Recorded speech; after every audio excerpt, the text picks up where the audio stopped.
सबको जय मसीह की। प्रभु ने सहायता किया कि हम एक और बार इस प्रकार जमा हो पाए। चार्ल्स की गैर मौजूदगी के कारण आज उन अंतिम समय की घटना या फिर उस अध्ययन को हम अगले 2 हफ्ता नहीं कर पाएंगे, लेकिन प्रार्थना से संबंधित कुछ विषय को मैं आपके सामने रखना चाहता हूँ जो हमें प्रार्थना के लिए प्रेरित करेगा।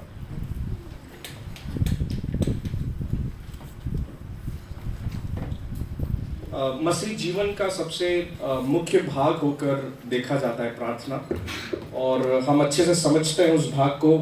उसमें कोई नया विचार या फिर कुछ नई बातों को लेकर मैं नहीं आया हूँ, लेकिन एक स्मरण करने के लिए कुछ वचन आपके सामने रखूँगा और उसके बाद हम प्रार्थना की ओर हम जाएंगे। मसीह जीवन का एक मुख्य भाग है आज्ञाकारिता, है ना। परमेश्वर के वचन में या फिर परमेश्वर अपने लोगों से इस उम्मीद को रखता है, आशा रखता है और चाहता है कि हम परमेश्वर की आज्ञाओं को माने, और उस आज्ञा को मानने के पीछे प्रार्थना का बहुत बड़ा किरदार है। हमने कितना अनुभव किया है, हम व्यक्तिगत रूप से ही इस बात को जानते हैं। मैं जानता हूँ, मेरा परमेश्वर जानता है, आप जानते हैं और आपका परमेश्वर जानता है कि प्रार्थना जीवन हमारे दैनिक मसीही जीवन में कितना ज़्यादा आज्ञाकारिता के लिए, परमेश्वर की आज्ञाओं को मानने के लिए वो कितना मददगार है। इसमें हम किसी और का न्याय या फिर किसी और पर दोष नहीं लगा सकते, क्योंकि ये पूर्ण रूप से एक रहस्यमय बात है। ये बहुत ही प्राइवेट है, बहुत ही सीक्रेट होता है, और इसलिए हम किसी के ऊपर उंगली उठाकर हम कभी इस बात को बोल नहीं सकते कि उस व्यक्ति का व्यक्तिगत जीवन के आज्ञाकारिता के विषय में। और प्रार्थना का उस आज्ञाकारिता को बनाए रखने के लिए या फिर परमेश्वर के वचन में जो आज्ञाओं को हम पढ़ते हैं उसको आज्ञा पालन करने और उसको बनाए रखने में प्रार्थना एक ईंधन के समान है ना। प्रार्थना एक स्रोत है, एक शक्ति है जो हमें आज्ञा मानने के लिए मददगार बनता है। और इसलिए ज़रूरी है कि हम हमेशा प्रार्थना में लगे रहें, है ना। प्रार्थना क्या मतलब, जीवन में जो श्वास जितना महत्वपूर्ण है उतना ही आत्मिक जीवन में प्रार्थना महत्वपूर्ण है। ठीक है, हम इस बात को सुन चुके हैं, है ना। श्वास के बिना जीवन रहेगा नहीं, वैसे ही प्रार्थना के बिना आत्मिक जीवन भी बना नहीं रहेगा, या फिर आत्मिक जीवन प्रार्थना के बिना रह ही नहीं सकता। और इसलिए हम उस प्रार्थना के कुछ महत्वपूर्ण विषयों को हम वचन से सीखेंगे, और मैं जल्दी से इस भाग को ख़त्म करूंगा और हम प्रार्थना की ओर हम जाएंगे। सबसे पहली बात, मैं 2 विषयों को रखना चाहूँगा। उसमें से सबसे पहली बात कि प्रार्थना का महत्व हमारे जीवन में क्या होना चाहिए, द प्लेस ऑफ प्रेयर और the importance of prayer in our lifes. और दूसरा, उस प्रार्थना का उद्देश्य हमारे जीवन से क्या है। सबसे पहला, प्रार्थना का स्थान हमारे जीवन में, प्रार्थना का स्थान या प्रार्थना का महत्व हमारे जीवन में क्या है, और प्रार्थना का उद्देश्य हमारे जीवन से क्या होना चाहिए। सबसे पहली बात, प्रार्थना का स्थान वचन के आधार पर और हमारा दृष्टिकोण, प्रार्थना के प्रति हमारा दृष्टिकोण, हमारा रवैया, हमारा सोच विचार क्या है, वचन हमें सिखाता है। और ध्यान देना, मैंने आज्ञाकारिता के विषय में कहना शुरू किया था। आज्ञाकारिता, हम तभी आज्ञा को पूरा कर सकते हैं जब हम आज्ञाओं को समझेंगे, पढ़ेंगे, है ना। और आज्ञा कहाँ पाई जाती है, कहाँ पाते हैं हम आज्ञा को? परमेश्वर के वचन में। और परमेश्वर के वचन से जिस ज्ञान को हम अर्जित करते हैं, जिस ज्ञान को हम प्राप्त करते हैं, प्रार्थना वो माध्यम है जिसको हम उस ज्ञान को हम प्रमाण के रूप में प्रार्थना को उपयोग करते हैं। ठीक है, संसार में ज्ञान का बहुत बड़ा महत्व है। यदि आप मसीही मत को, मसीही जगत को छोड़कर आप हिंदू भाई बहनों से यदि आप बात करेंगे तो ज्ञान अर्जित करने का या फिर ज्ञान प्राप्त करने के कई अनेक तरीके हैं। ठीक है। और उनको ज्ञान मतलब बहुत ही इंपॉर्टेंट है, बहुत ज़्यादा महत्व देते हैं वो लोग ज्ञान को। और परमेश्वर का वचन है ना, ज्ञान का महत्व ज़रूर देता है, लेकिन उसके परे उस ज्ञान के कुछ और भी है जो परमेश्वर हमसे चाहता है, जो प्रार्थना उस ज्ञान को पूर्ति करता है। ठीक है, परमेश्वर चाहता है कि जिस ज्ञान को हमने वचन से लिया है, जिस आज्ञाओं को हमने सीखा है, समझा है, उस ज्ञान को हम प्रमाणित करने पाए अपने जीवन से। समझ में आ रहा है? जिस ज्ञान को परमेश्वर के वचन से हमने अर्जित किया है, जो हमने जो स्वीकार किया है, उस ज्ञान को परमेश्वर के सन्मुख अपने आत्मिक जीवन में हम उसको प्रमाणित करने पाए। हम अपने ज्ञान का प्रूफ प्रार्थना के द्वारा दिखाते हैं। ठीक है, हम अपने आज्ञाकारिता का जो स्रोत, जो प्रार्थना है, उसके द्वारा हम अपने ज्ञान को हम प्रमाणित करते हैं।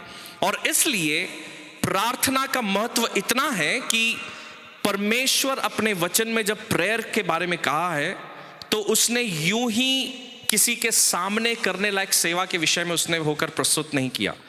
ठीक है, आपको वो प्रभु यीशु मसीह ने उस पहाड़ी उपदेश में प्रार्थना के विषय में कहा है ना, कौन से अध्याय में है?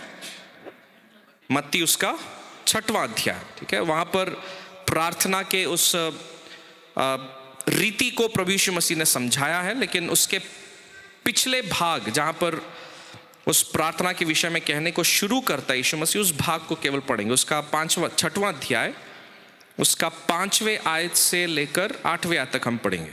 मत्ती रचित सुसमाचार 6वां अध्याय, उसका 5 से 8। कोई भाई यदि पढ़ ले, मत्ती 6 उसका 5 से 8। जब तू प्रार्थना करे तो कपटियों के समान ना हो, क्योंकि लोगों को दिखाने के लिए आराधनालयों में और सड़कों के मोड़ों पर खड़े होकर प्रार्थना करना उनको अच्छा लगता है। मैं तुमसे सच कहता हूँ कि वे अपना प्रतिफल पा चुके। परंतु जब तू प्रार्थना करे तो अपनी कोठरी में जा और द्वार बंद करके अपने पिता से जो गुप्त में है प्रार्थना कर। तब तेरा पिता जो गुप्त में देखता है तुझे प्रतिफल देगा। प्रार्थना करते समय अन्य जातियों के समान बक ना करो, क्योंकि वे समझते हैं कि उनके बहुत बोलने से उनकी सुनी जाएगी। इसलिए तुम उनके समान ना बनो, क्योंकि तुम्हारा पिता तुम्हारे मांगने से पहले ही जानता है कि तुम्हारी क्या क्या आवश्यकताएं हैं। ठीक है, यहाँ पर प्रभु यीशु मसीह यहूदियों से बात कर रहा है ना, एक ऐसे जाति से, एक ऐसे झुंड से बात कर रहा है जो प्रार्थनाओं को करते आए हैं। ठीक है, और टू बी स्पेसिफिक और भी स्पष्ट रूप से बोलना है तो अपने चेलों को इस बात को सिखा रहा है कि प्रार्थना कैसे की जाती है, क्या प्रार्थना करना है। हम उस भाग को अच्छे से समझते हैं जो 9वें आयत से लिखा हुआ है ना, प्रार्थना कैसे करना है। और प्रार्थना का स्थान मतलब मैं किसी जगह के बारे में नहीं बोल रहा हूँ। प्रार्थना का स्थान एक व्यक्तिगत जीवन में, मेरे और आपके जीवन में प्रार्थना क्या स्थान रखता है, प्रार्थना किस महत्व को रखता है, हमने प्रार्थना को क्या होकर देखा है। और प्रभु यीशु मसीह जब अपने चेलों से बात कर रहे हैं और इस बात को सिखा रहे हैं, हालांकि और भी लोग हैं उस बात को जो सुन रहे हैं, लेकिन प्राथमिक रूप से उसके जो सुनने वाले हैं इस पहाड़ी उपदेश को, वो उसके चेले हैं। और उनसे कह रहा है कि तुम उन कपटियों के समान प्रार्थना मत करना। क्यों? क्योंकि प्रार्थना किसका जरिया बन सकता है? दिखावे का। प्रार्थना मेरे और आपके आत्मिक प्रेजेंटेशन का एक भाग बन सकता है। मेरे और आपका स्पिरिचुअल डिस्प्ले, मेरे और आपका आत्मिक प्रदर्शन लोगों के सामने प्रार्थना होकर, प्रार्थना उस प्रदर्शन के समान हम दूसरों के सामने प्रार्थना कर सकते हैं। हम दिखा सकते हैं कि मैं अपने आत्मिक जीवन में कितना बड़ा एक प्रार्थना वीर हूं, मैं प्रार्थना पुरुष हूं। प्रभु यीशु मसीह ने क्या शिक्षा दिया प्रार्थना के बारे में? उसने कहा कि तुम चौराहे पर खड़े होकर उन कपटियों के समान प्रार्थना मत करना। उन कपटियों के समान दूसरों को दिखाने के लिए तुम प्रार्थना मत करना। प्रार्थना का स्थान रहस्य में है। प्रार्थना का स्थान सामूहिक नहीं है। क्यों? क्योंकि सामूहिक प्रार्थना में हम अपने सच्ची और वास्तविक अवस्था को हम प्रकट नहीं कर सकते हैं। ये प्रार्थना लोगों को दिखाने के लिए नहीं है। ये प्रार्थना हमारा आत्मिक प्रदर्शन नहीं है। It is not a spiritual display. Prayer is not my spiritual presentation और डिस्प्ले। हम इस एक भाग से प्रार्थना के विषय में हम बहुत ही बचे रहें, है ना। हम लोग ग्रुप प्रेयर्स करते हैं, हम लोग शायद 2x2 प्रेयर करते हैं, कुछ लोग फोन से प्रेयर करते हैं।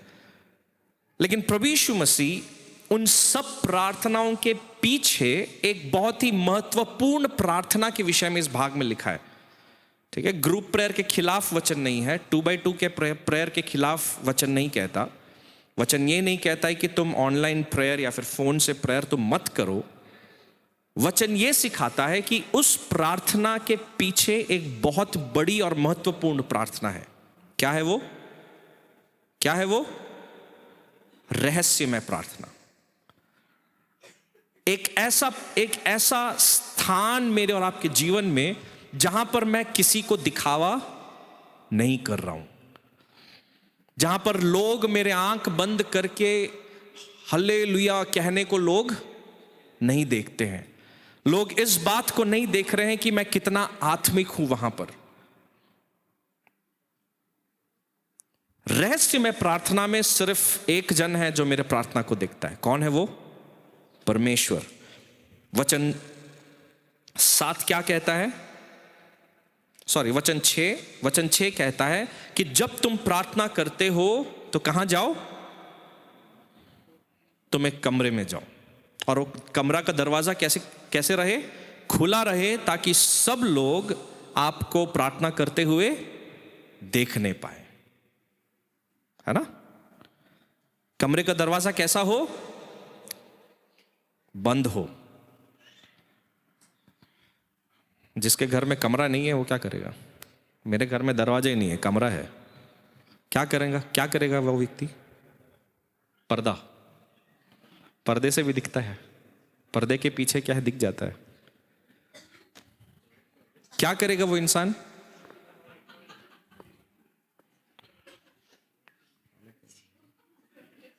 टॉयलेट में दरवाजा बोल रहा है। प्रभु यीशु मसीह क्या कहने की कोशिश कर रहा है? कमरा हो ना हो, दरवाजा हो ना हो, तुम्हारा प्रार्थना क्या होना चाहिए? सीक्रेट, रहस्यमय होना चाहिए। ठीक है, रहस्यमय प्रार्थना का महत्वपूर्ण क्या है कि तुम अपने आत्मिक प्रदर्शन को नहीं कर सकते। और इसलिए एक लेखक इस प्रार्थना के विषय में कहते हुए, एक प्रभु का दास इस प्रकार कहा है कि there cannot be any false motives when you go inside a room and pray alone.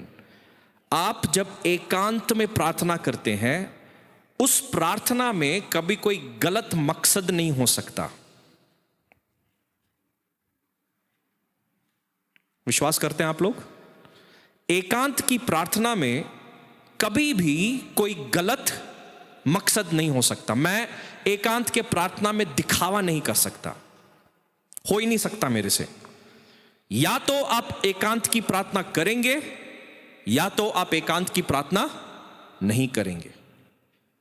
इन दो चीजों में से सिर्फ एक ही होगा। आप एकांत में दिखावे की प्रार्थना आप नहीं कर सकते। आप यहां बैठकर दिखावे की प्रार्थना कर सकते हैं, मैं पारिवारिक प्रार्थना में दिखावे की प्रार्थना कर सकता हूं, लेकिन अकेले में मैं दिखावे की प्रार्थना नहीं कर सकता। और वो क्या कह रहा है प्रभु यीशु मसीह? वो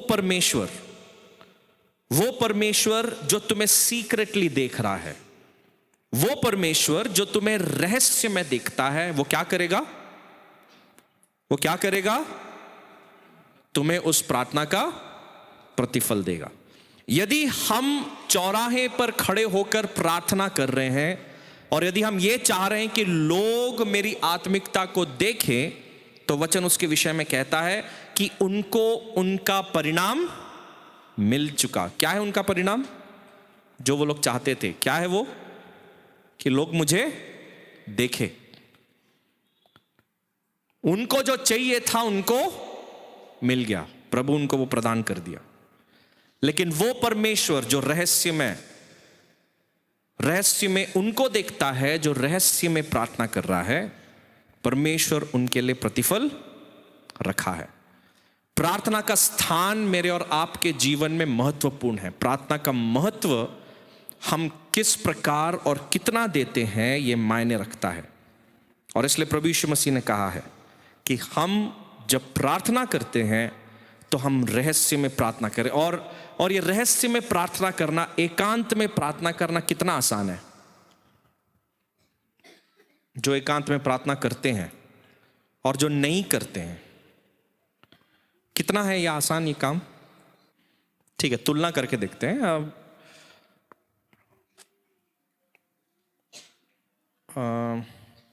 25 किलो बोरा उठाना और एकांत में प्रार्थना करना, इन दोनों में आसान कौन सा है? 25 किलो का बोरा उठाना और एकांत में प्रार्थना करना, आसान कौन सा है इसमें? बोरा उठाना आसान है ना? सही है। चलिए अब अगले सवाल में जाते हैं। हमने कितने बार 25 किलो का बोरा उठा लिया है और कितने बार हमने एकांत में प्रार्थना किया है?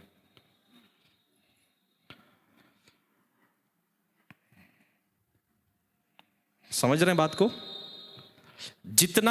जितना सरल ये सेवा है, या फिर जितना आसान ये सेवा दिखता है, उन सब सेवाओं में जो मसीह जगत में, कलीसियाओं में हो सकती है, सबसे ज्यादा नकारा जाने वाला सेवा कौन सा है? कौन सी सेवा है? प्रार्थना की सेवा। वो हर सेवा जो कलीसिया में हो सकती है या आत्मिक जगत में हो सकती है, उनमें से सबसे अधिक सरका देने वाला, मतलब हम उसको दरकिनार कर देते हैं, ऐसी सेवा में सबसे अधिक सेवा कौन सी है? एकांत में प्रार्थना करने की सेवा, है ना। प्रभु यीशु मसीह ने नहीं कहा कि तुमको इतना किलोमीटर सफर करना है, बोला है क्या? बोलता तो शायद हम लोग कर लेते उसको। हम लोग चढ़ जाते किसी पर्वत पर, लुढ़क लुढ़क के भी चले जाते, प्रॉब्लम नहीं था। लेकिन क्योंकि यीशु मसीह ने कोई जगह जाने के लिए नहीं बोला है, इसलिए शायद हम उस बोझ को उठाने के लिए तैयार नहीं है, है ना। सबसे सरल दिखने वाली सेवा है प्रार्थना, और सबसे कम होने वाली सेवा है हमारे जीवन से क्या है? प्रार्थना। क्यों होता है ऐसे? क्योंकि ये हमारा स्वभाव है, क्योंकि हम पापी हैं, क्योंकि हमें संसार की बातें, क्योंकि हमें वो बातें जो हमारी आंखों के सामने दिखती है, हमें वो पसंद है।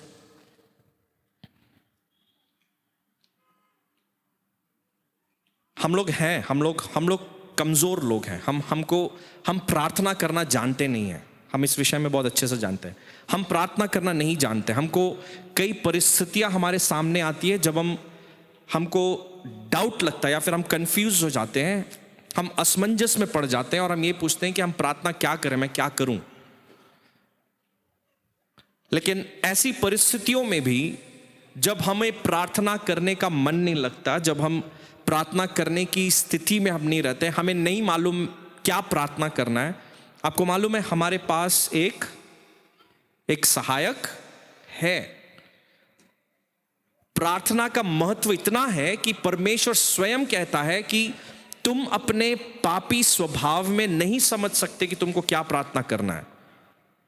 रोमियो 8वां अध्याय क्या कहता है? 26 और 27। Romans 8:26 and 27। रोमियो 8 उसका 26 और 27। इसी रीति से आत्मा भी हमारी दुर्बलता में सहायता करता है। या इसी रीति से आत्मा हमारे किस अवस्था में? दुर्बल अवस्था में, है ना। जब हमारे पास बल नहीं है, जब हमारे पास समझ नहीं है, सहायता करता है। कैसे? क्योंकि हम नहीं जानते कि प्रार्थना किस रीति से करना चाहिए।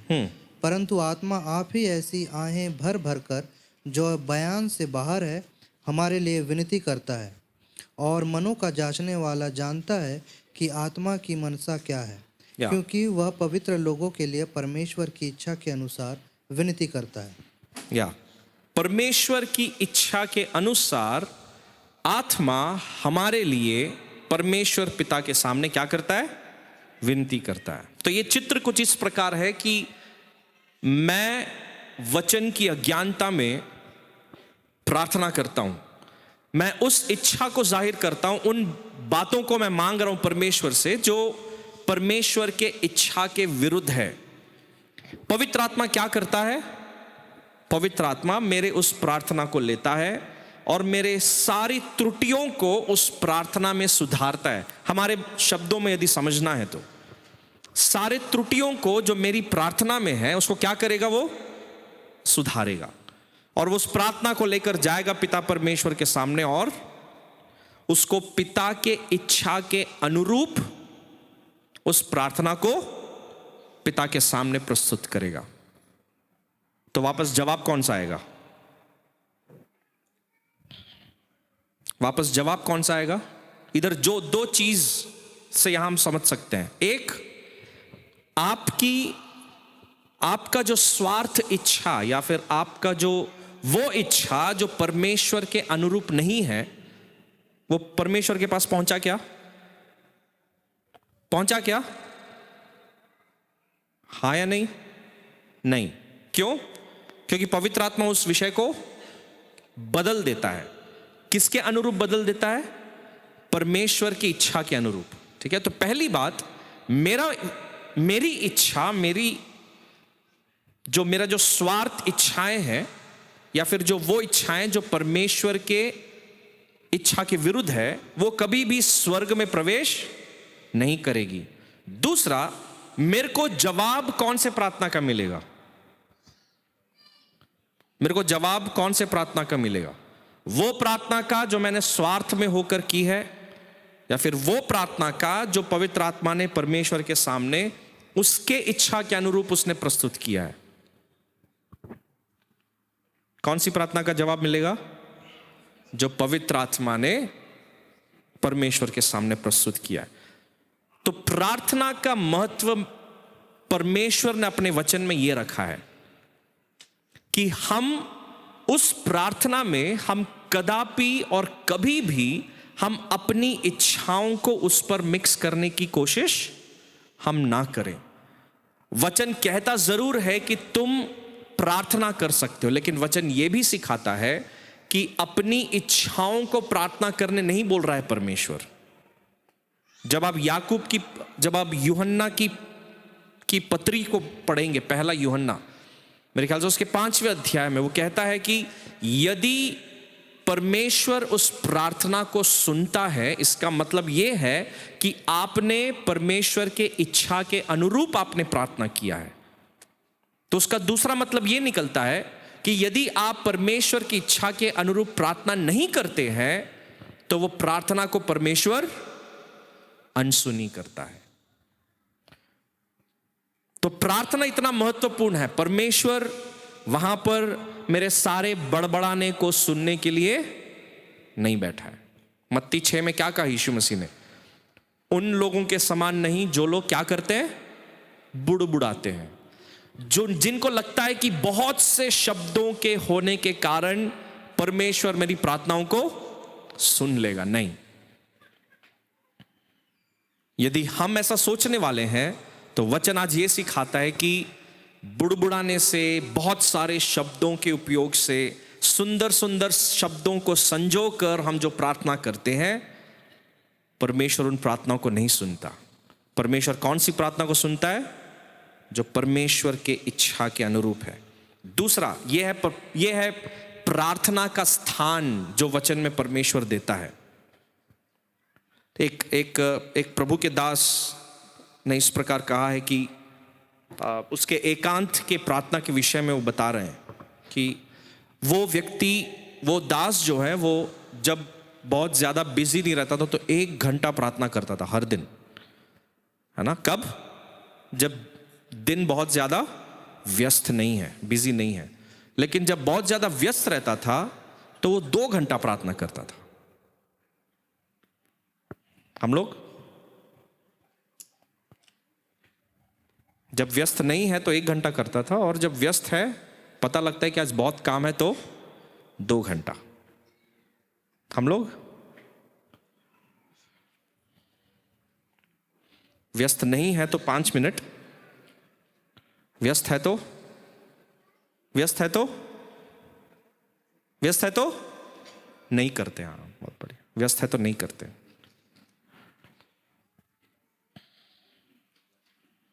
प्रार्थना का प्लेस, प्रार्थना का स्थान हमारे लाइफ में क्या है?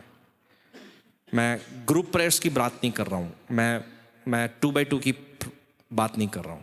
मैं आपका एकांत के समय, एकांत के प्रार्थना की मैं बात कर रहा हूं। एकांत का प्रार्थना का महत्व जानते हैं आप क्या है? एकांत के प्रार्थना का महत्व यह है कि आप अपने विश्वास का सबसे उच्च स्तर को आप प्रकट कर रहे हैं। क्यों कह रहा हूं मैं? क्यों कह रहा हूं मैं? क्योंकि वो व्यक्ति उस व्यक्ति से बात करने गया है जिसको वो देख नहीं सकता, है ना? बंद कमरे में, अकेले में वो व्यक्ति उस व्यक्ति से बात करने गया है जिसको वो देख नहीं सकता। और आपको मालूम है, जिस व्यक्ति को वो देख नहीं सकता उससे बात करना परमेश्वर के वचन में क्या कहता है? इब्रानियों की पत्री उसका 11वां अध्याय, इब्रानियों 11 का 6, Hebrews 11:6। और विश्वास बिना उसे प्रसन्न करना अनहोना है। ओके, विश्वास बिना उसे मतलब परमेश्वर को प्रसन्न करना अनहोना है। और क्योंकि परमेश्वर के पास आने वाले को विश्वास करना चाहिए कि वह है। हाँ, बस, क्योंकि परमेश्वर के समीप, परमेश्वर के पास आने वाले को क्या विश्वास होना चाहिए? कि वह है। तो एकांत में जो व्यक्ति प्रार्थना कर रहा है उसको इतना विश्वास है कि मैं जिससे बात करने जा रहा हूं वो है। हम लोग सेल ग्रुप में 2 कुरिन्थियों की पत्री का अध्ययन कर रहे हैं, है ना? और पिछले 4 अध्याय में कम से कम 2 बार देखी और अनदेखी वस्तुओं के विषय में आ गया है ना? पौलुस क्यों लोगों को अनदेखी वस्तुओं की ओर ले जा रहा है? ताकि हमारे विश्वास की आंखें क्या हो जाए? खुल जाए। ताकि हमारे विश्वास की आंखें प्रज्वलित हो जाए, हम और भी प्रकाशमय चीजों को हम देखने लगे, है ना? देखी वस्तुएं अस्थाई है, लेकिन अनदेखी वस्तुएं स्थायी हैं। पौलुस अपने पाठकों को उस ओर ले जा रहा है। पौलुस कह रहा है कि तुम्हारा विश्वास तुम्हारे आत्मिक जीवन में इतना जरूरी है कि तुम्हारा हर चीज जो तुम करते हो वो उस विश्वास से करते हो कि परमेश्वर है। जब मैं उस एकांत के कमरे में घुसता हूं, एकांत में उस बंद कमरे में मैं जब रहता हूं, तो मैं किसी देखी वस्तुएं या फिर देखी चीजों को चाह कर मैं उस कमरे में नहीं जा रहा हूं। मैं उस बंद कमरे में इसलिए जा रहा हूं क्योंकि मेरा विश्वास है कि परमेश्वर है, गॉड एग्जिस्ट्स। मेरे विश्वास में वो एक एस्पेक्ट, वो एक दृष्टिकोण बहुत जरूरी है, और हम उस बात को समझने की कोशिश करें। दूसरी बात ये था प्रार्थना का स्थान हमारे जीवन में। दूसरा, प्रार्थना का उद्देश्य।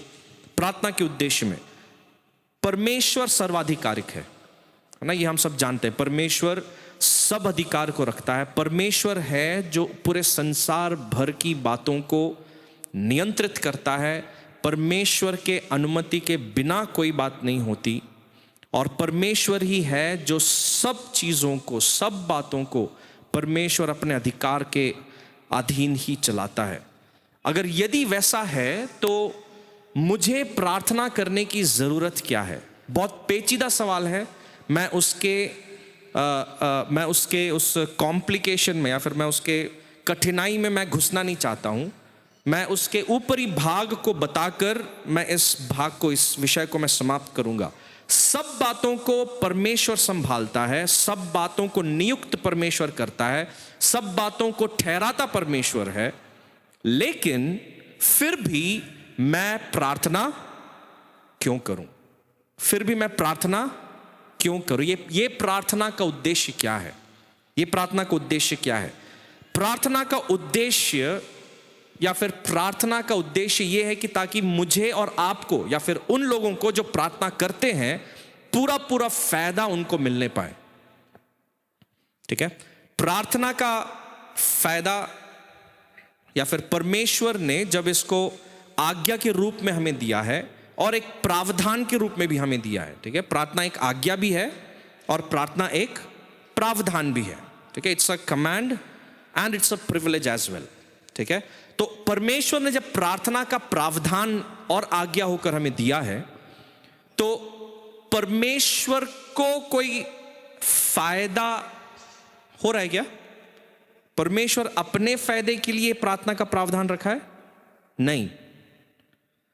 परमेश्वर यह नहीं चाहता कि हां बेटा तू प्रार्थना कर और फायदा मैं लूंगा। नहीं, परमेश्वर चाहता है कि एक व्यक्ति जब उस एकांत के समय में परमेश्वर से बात कर रहा है, वो व्यक्ति, वो विश्वासी उस आनंद और उस फायदे को अनुभव करे अपने जीवन में।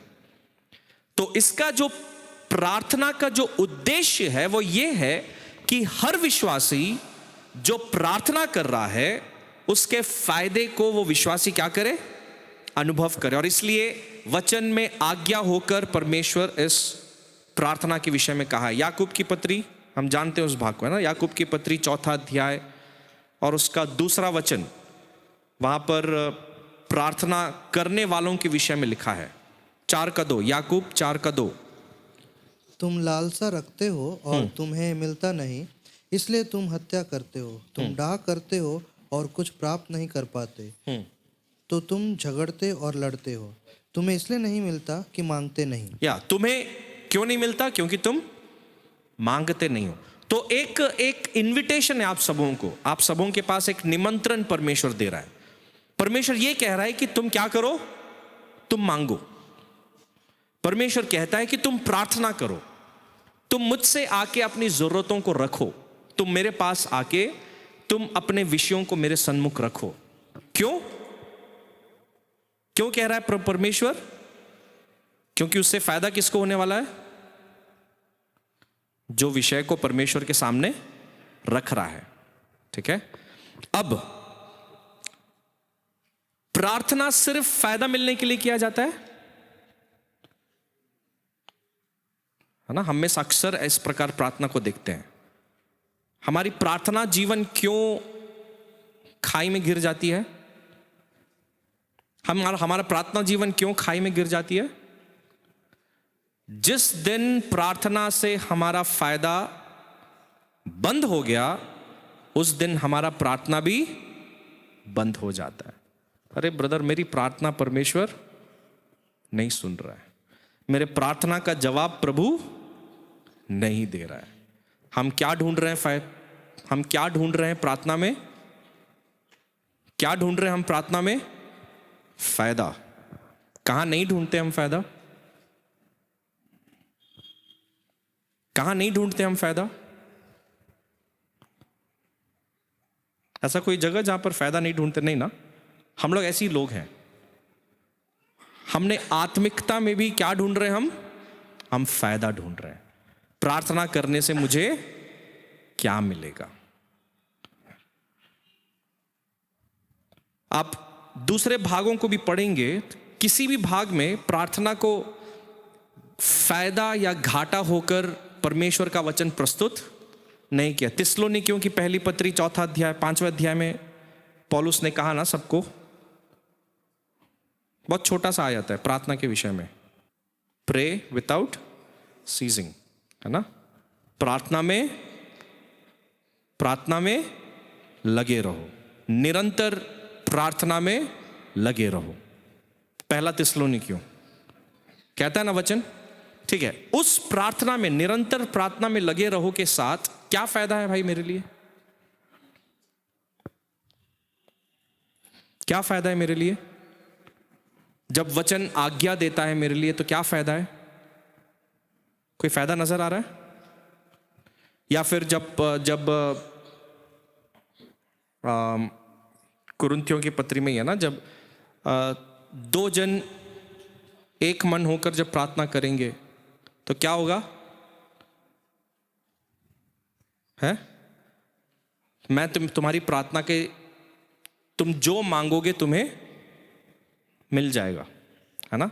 तुम मुझ में बने रहो, यदि मेरा वचन तुम में बना रहे तो तुम जो कुछ भी मांगो तुम्हें मिल जाएगा।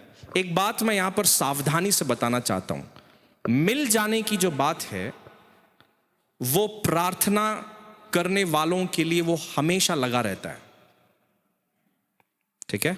मिल जाने की जो बात है, जो फायदे की बात है, वो हमेशा एक विश्वासी के लिए लगा रहता है। लेकिन हमारा नजर कहां चले जाता है? संसारिक चीजों में। क्यों? क्योंकि हमारे प्रार्थनाएं जो है वो अक्सर संसारिक चीजों के लिए ही सीमित हो जाती है। और इसलिए परमेश्वर का वचन हमको सावधान करता है। मकसद प्रार्थना का ये नहीं है कि हमारा ध्यान परमेश्वर से हटकर उन चीजों पर लग जाए जो परमेश्वर हमें देना चाहता है।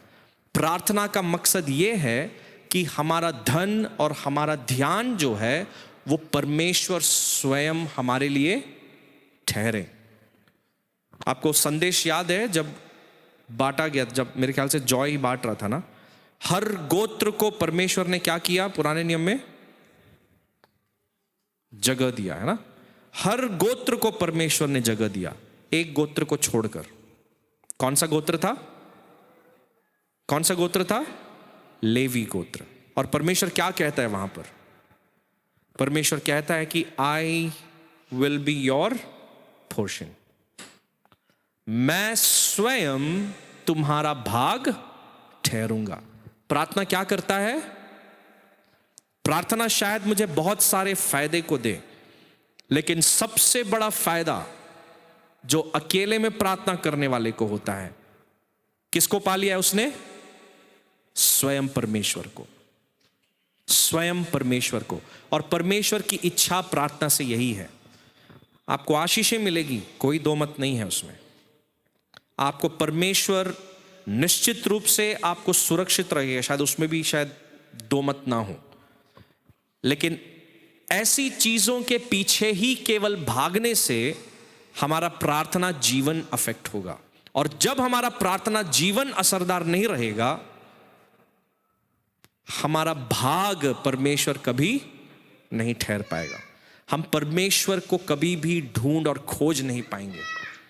केवल एक ही और एक ही जगह है जहां पर मैं परमेश्वर और उसके राज्य और धर्म की खोज मैं कर सकता हूं। वो कहां पर है? मेरे और परमेश्वर के एकांत के जगह में।